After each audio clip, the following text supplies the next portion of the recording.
നേരം സന്ധ്യയായി തുടങ്ങി. സൂര്യൻ പടിഞ്ഞാറ് അസ്തമിക്കാനൊരുങ്ങി. ആകാശം ചുവപ്പ് നിറത്തിൽ തിളങ്ങി. കുന്നിൻ ചെരുവിലെ വലിയ മാവിൻ ചുവട്ടിൽ അപ്പുക്കുട്ടൻ കാത്തിരിക്കുകയായിരുന്നു.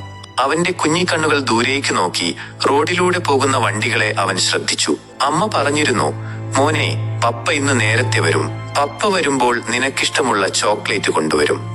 അവന്റെ വയറ്റിൽ ചിത്രശലഭങ്ങൾ പറക്കുന്നത് പോലെ തോന്നി. ചോക്ലേറ്റിനെ കുറിച്ച് ഓർത്തപ്പോൾ വായിൽ വെള്ളമൂറി. സ്കൂൾ വിട്ടതു മുതൽ അവൻ ഈ മാവിൻ ചുവട്ടിൽ ഇരിക്കുകയാണ്. കൂട്ടുകാർ കളിക്കാൻ വിളിച്ചെങ്കിലും അവൻ പോയില്ല. പപ്പയെ കാത്തിരിക്കണം.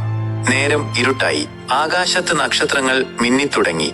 ദൂരെ എവിടെയോ ഒരു നായ ഓരിയിട്ടു. കാറ്റിന് തണുപ്പ് കൂടി വന്നു. അപ്പുക്കുട്ടന് ചെറിയ പേടി തോന്നി തുടങ്ങി. പപ്പയെന്താ വരാത്തത്? അമ്മ പറഞ്ഞത് തെറ്റിയോ?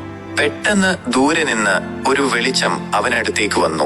അതൊരു കാറിന്റെ ഹെഡ്ലൈറ്റ് ആയിരുന്നു. അവന്റെ ഹൃദയം വേഗത്തിൽ മിടിച്ചു. അത് പപ്പയുടെ കാറാണോ? അവൻ എഴുന്നേറ്റ് നിന്ന് പ്രതീക്ഷയോടെ കൈവീശി. കാർ അവന്റെ മുന്നിൽ വന്നു നിന്നു. ഡ്രൈവിംഗ് സീറ്റിലിരുന്നയാൾ ചിരിച്ചുകൊണ്ട് അവനെ നോക്കി. അത് അവന്റെ പപ്പയായിരുന്നു. അപ്പുക്കുട്ട, നീ ഇവിടെയുണ്ടായിരുന്നോ? ഞാൻ എത്ര നേരം നിന്നെ കാത്തിരുന്നു, പപ്പ പറഞ്ഞു. അവൻ ഓടിച്ചെന്ന് പപ്പയെ കെട്ടിപ്പിടിച്ചു. പപ്പ വന്നില്ലല്ലോ, ഞാൻ പേടിച്ചുപോയി, അവൻ കൊഞ്ചി. സോറി മോനെ, വഴിയിൽ ചെറിയ ബ്ലോക്ക് ഉണ്ടായി. നിനക്കുള്ള ചോക്ലേറ്റ് ഇവിടെയുണ്ട്. പപ്പ ചിരിച്ചുകൊണ്ട് ഒരു വലിയ ചോക്ലേറ്റ് ബാർ പുറത്തെടുത്തു.